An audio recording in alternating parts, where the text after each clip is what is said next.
감사합니다. 오늘 우리에게 또 한 번의 생명을 주시고 주님 앞에 나아와 예배의 자리를 지킬 수 있게 해주셔서 감사합니다.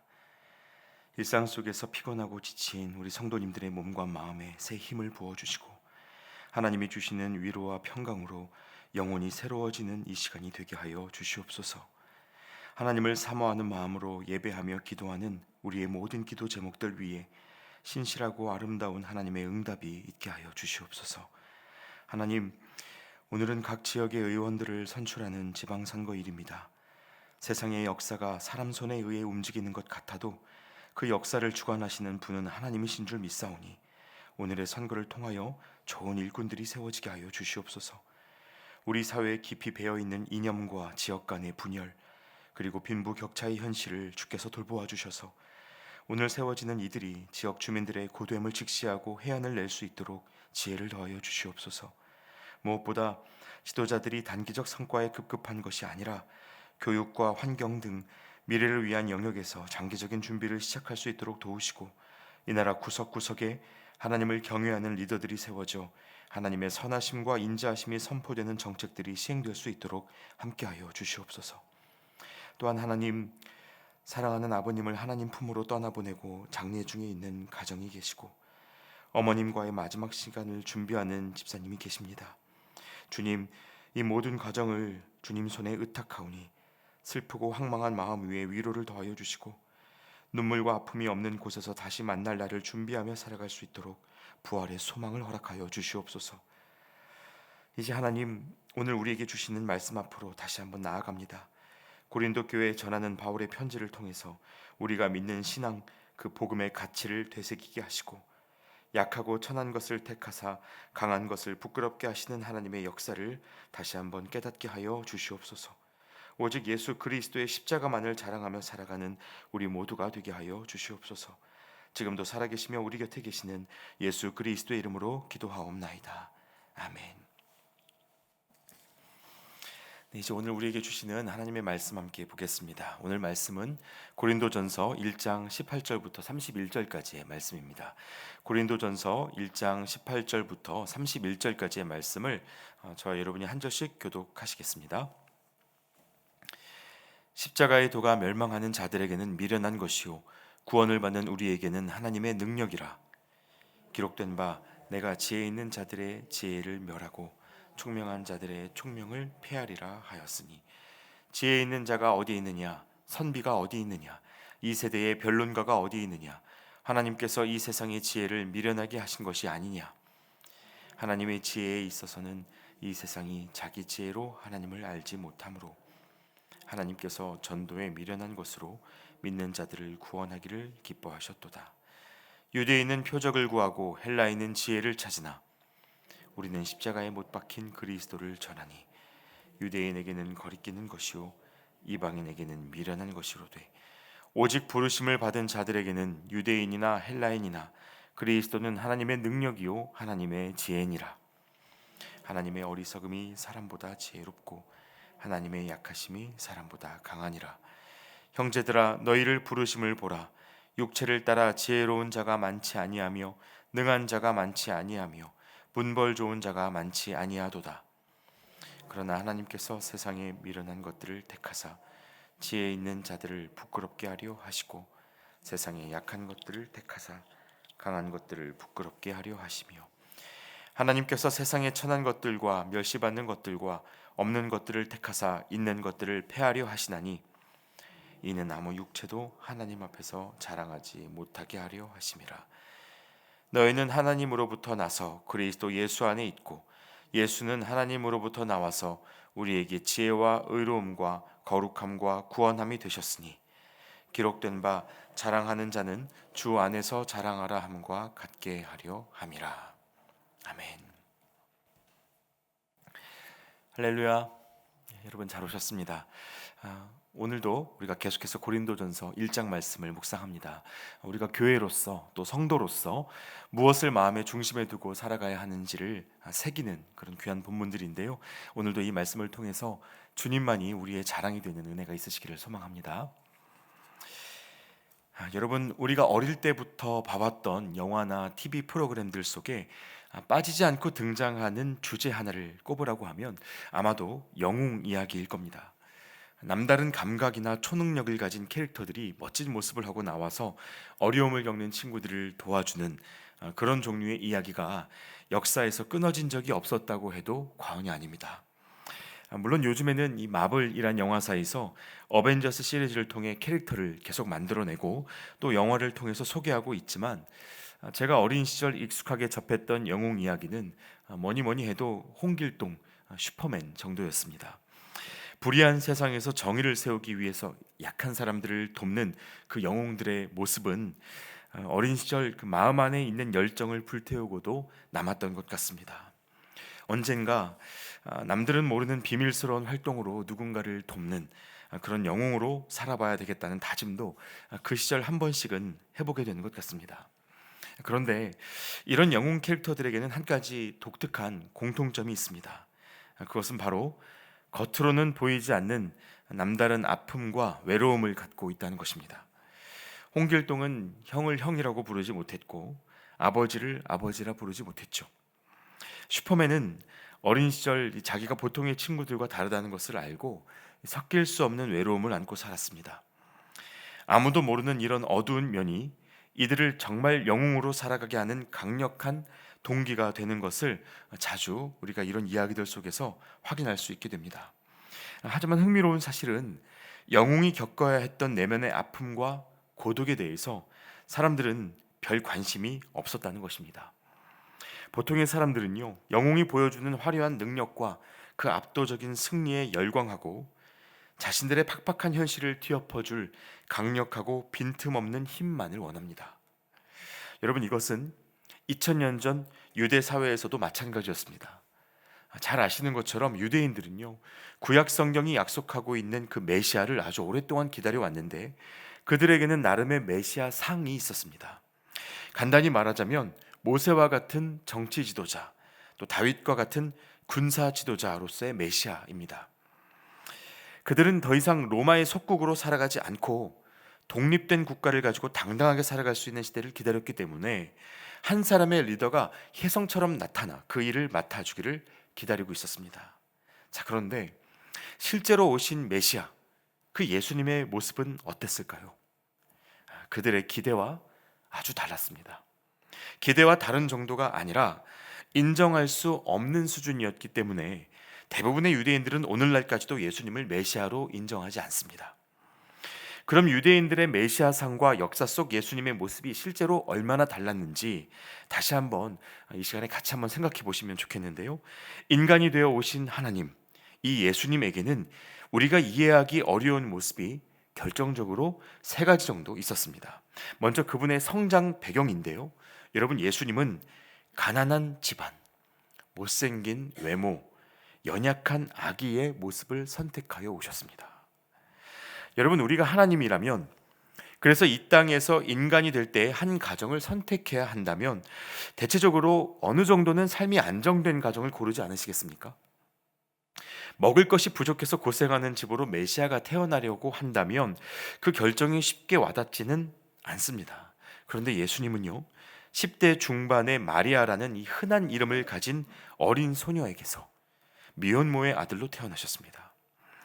요셉과 마리아 가정은 그리 경제적으로 탄탄한 가문도 아니어서 성전에 올라가서 제사 드릴 때마다 양이나 소로 제사하지 못하고 할 수 있는 선에서 비둘기를 제물로 구입하곤 했습니다. 비둘기를 제물로 삼아 드린다는 것은요, 성경에서도 가난한 사람들이 하나님을 찾을 수 있도록 허락해 주신 특별한 방법이었는데 요셉과 마리아가 그 혜택을 본 가정이었던 것이죠. 게다가 예수님은요, 이사야 53장의 기록을 보더라도 흠모할 만한 모양이 전혀 없는 분으로 이 땅에 오셨습니다. 우리가 영화에서 접하던 예수님의 이미지는 수염이 잘 어울리는 눈빛에 살인 미소를 장착하고 계시지만 여러분, 이것은 실제 모습과는 완전히 다릅니다. 예수님의 모습을 고증해 보려고 노력하는 고고학자들에 의하면 예수님은 키도 160cm 이하의 50kg 내외의 왜소한 체격을 갖고 계셨다고 추정하고 있습니다.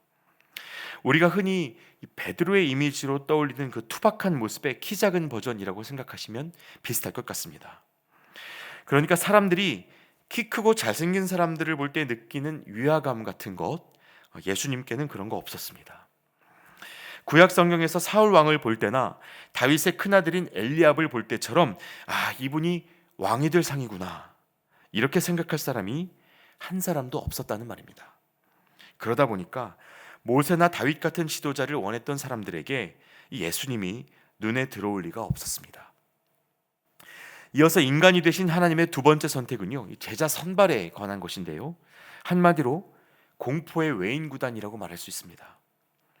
공포의 외인 구단은 80년대 한국 스포츠 만화 중에 대표로 꼽히는 작품인데요, 기존 프로야구계에서 버림받고 배척당하는 문제아들과 이 낙오자들이 팀을 꾸려서 기적적인 승리를 이뤄내는 한 야구팀의 이야기입니다. 아마 많이들 아시리라 생각합니다. 그런데 예수님이 이 땅에 오셨을 때 하나님의 복음 사역을 완수하기 위해 선택하셨던 제자들의 조합을 보면 말 그대로 공포의 외인 구단 수준이었습니다. 세상의 구원이라는 거대한 목표를 가진 팀이었음에도 불구하고 예수님이 선택하신 동역자들은요, 주로 갈릴리의 촌부들이었습니다. 이 안에는 배움이 짧고 성정이 거친 어부들이 있었고, 민족의 배신자라고 욕을 먹던 세리마테, 그리고 언제 칼을 빼들지 모르는 다혈질의 열심당원이었던 시몬 베드로까지 어울리지 않는 사람들이 팀워크를 이루어야 했습니다. 여러분, 이들이 서로 사이가 좋았을까요? 결코 그랬을 리가 없습니다.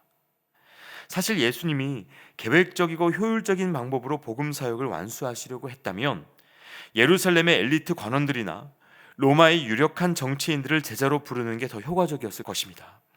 어쩌면 그게 상식적이죠.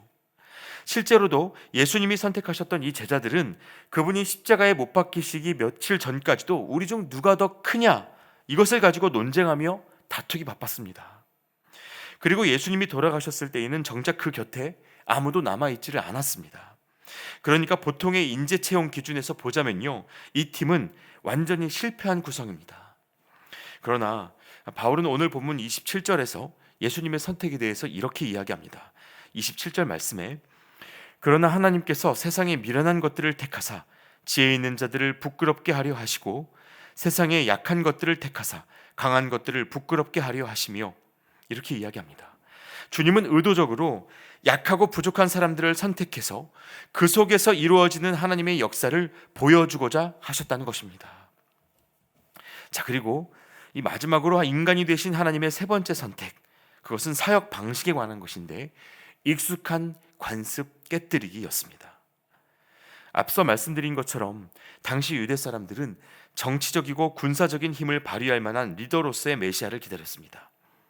메시아가 오시면 이 구약 성경에서 보던 기적적인 군사 작전으로 로마 제국을 무너뜨리고 교회를 핍박하던 이방인들을 분명하게 심판해 주실 것이라 믿었습니다. 그러나 예수님은요, 종교적 리더였던 이 바리새인이나 율법 교사들의 관점에서 보자면 교회에 물을 흐리는 청년 반동분자 정도였습니다. 감추어져 있던 종교적 위선을 다 드러내고 성전법을 악이용한 차별까지 다 깨뜨리시면서 돌에 맞아 죽어야 마땅한 이 세리와 창기들을 친구 삼으시고 그들과 같이 밥을 먹고 회복시키는 일을 하셨는데, 이런 행동들이 기득권자들에게는 엄청난 위협이 될 수밖에 없었습니다. 게다가 예수님은 남들 살리는 데에는 기적 같은 힘을 발휘하시다가도 정작 자기 생명을 지키는 데에는 아무것도 하지를 않으셔서 가장 수치스러운 방식으로 사용당하지 않으셨습니까? 그리고는 이분이 다시 살아나셨다는 소문이 여기저기 돌면서 죽음을 두려워하지 않는 성도들이 갑자기 엄청난 속도로 불어나는데요, 정작 부활하신 주님은 빌라도나 로마의 유력 인사들에게 찾아가서 한마디 따져보지도 않으셨습니다. 여러분, 예수님이 이러한 선택들이 얼마나 어리석고 미련한 방식입니까? 아무것도 없는 집안에서 힘없고 못생긴 사람으로 태어나서는 쓸만한 구석이 전혀 없는 사람들을 데려다가 같이 살고 가르치시고 그리고는 그들에게 배신당하시고 정작 필요할 때에는 힘 하나 쓰지를 못하시다가 십자가에 가장 비참한 방식으로 못 박혀 죽는 이런 선택들이 어떻게 하나님이신 메시아의 선택이라고 믿을 수 있겠습니까? 유대인들은 물론이고 합리적이고 지적인 사유의 매력을 느끼던 1세기 그 고린도 교회 성도들에게도 이런 걸 하나님의 선택이라고 받아들이기는 거의 불가능한 일이었습니다. 그래서 여러분, 우리가 예수님이 어떤 분이셨는지를 알면 알수록 우리가 따라가야 할 복음의 길이, 그 실체가 무엇인지를 알면 알수록 우리가 적지 않은 혼란을 경험합니다. 특히 예수를 믿으면서 내 문제 해결과 소원 성취가 신앙의 목적이라고 생각하는 분들에게는 어느 순간 하나님께 배신감을 느끼실 수도 있습니다. 그래서 이런 혼동은요, 우리를 아주 중요한 한 가지 질문으로 이끌어 가는데요, 바로 이러한 하나님의 이상한 선택이 지혜로운 것인가? 아니면 인간의 상식적인 선택이 지혜로운 것인가? 라는 질문, 그 질문 앞으로 우리를 이끌어 갑니다. 여러분에게도 한번 여쭙고 싶습니다. 여러분, 하나님의 선택이 지혜로운 겁니까? 아니면 우리들 인간의 선택이 지혜로운 겁니까? 오늘 본문은 바로 이 질문에 대한 바울의 응답입니다. 22절부터 25절까지의 말씀을 제가 다시 한번 읽어드리겠습니다. 유대인은 표적을 구하고 헬라인은 지혜를 찾으나 우리는 십자가에 못 박힌 그리스도를 전하니 유대인에게는 거리끼는 것이요 이방인에게는 미련한 것이로되 오직 부르심을 받은 자들에게는 유대인이나 헬라인이나 그리스도는 하나님의 능력이요 하나님의 지혜니라. 하나님의 어리석음이 사람보다 지혜롭고 하나님의 약하심이 사람보다 강하니라. 여러분, 바울은 분명하게 선언합니다. 유대인들에게는 거리끼는 것이고 이방인들에게는 미련한 것으로 보이지만 예수 그리스도의 십자가는 하나님의 능력이고 하나님의 지혜다. 하나님의 어리석음이 사람보다 지혜롭고 하나님의 약하심이 사람보다 강하다. 여러분, 이것이 우리가 교회로서 그리고 성도로서 놓치지 말아야 할 어쩌면 가장 근본적인 신앙의 고백입니다. 물론 사람의 눈으로 보기에는 예수님의 선택들 중에 이해되는 것이 없을 수도 있습니다. 가급적 피하는 게 지혜고 반대로 선택하는 것이 능력으로 보이는 것이 사실입니다. 그러나 하나님은 분명하게 말씀하시기를 이 미련해 보이는 십자가가 온 인류를 구원하는 능력이 되었다고 말씀하십니다. 왜 그렇습니까? 구원하시는 능력은 이미 하나님께 있는 것이고 하나님이 우리에게 원하시는 것은 이해되지 않는 순간에 우리가 드리는 믿음이기 때문입니다. 지혜나 표적으로 구원의 능력을 갖추는 것이 아니고 이미 그 능력은 하나님께 있기 때문에 우리는 그분의 사랑을 끝까지 신뢰하기만 하면 되는 것입니다. 그리고 여러분, 우리가 이것을 믿는다면 이제는 삶의 태도도 달라질 수밖에 없습니다. 이기고 높아지는 것을 자랑하는 것이 아니라 손해보고 낮아지더라도 하나님께 사랑받고 있음을 자랑하게 되고, 여전히 내 모습이 별 볼 일 없어 보이더라도 우리 안에 계시는 예수님을 기대하는 것입니다. 그래서 30절에 바울이 이렇게 이야기합니다. 그러나 여러분은 하나님의 자녀로서 그리스도 예수 안에 있습니다. 그는 우리에게 하나님으로부터 오는 지혜가 되시며 의와 거룩함과 구원이 되셨습니다. 여러분, 오늘 하루 이 말씀을, 이 약속을 붙들고 살아가실 수 있기를 바랍니다. 나의 어떠함이 아니라 하나님의 말씀을 의지하실 수 있기를 바랍니다. 우리가 서 있는 길이 행여 거리끼고 미련한 길이라고 해도 우리는 예수님 안에 있기 때문에 그분의 지혜와 의와 거룩과 구원이 저와 여러분 모두를 붙드는 하나님의 능력이 되어 주실 것입니다. 기도하겠습니다. 하나님, 우리는 늘 팍팍한 현실을 바꿔줄 만한 강력한 메시아를 기다립니다. 십자가 위에서 죽어버리는 그리스도가 아니라 로마 제국을 전복하는 능력의 왕을 여전히 원하고 삽니다. 그러나 주님, 세상이 보기에 미련하고 약한 십자가의 방식이 모든 사람을 살리는 참된 지혜요 능력임을 다시 한번 기억합니다. 이 땅에 인간의 모습으로 오셔서 연약한 자들의 친구가 되어주시고 십자가의 모든 생명을 내어주신 주님을 우리가 매 순간 놓치지 않게 하시고 날마다 예수 그리스도를 의지하며 살아갈 수 있도록 도와주시옵소서.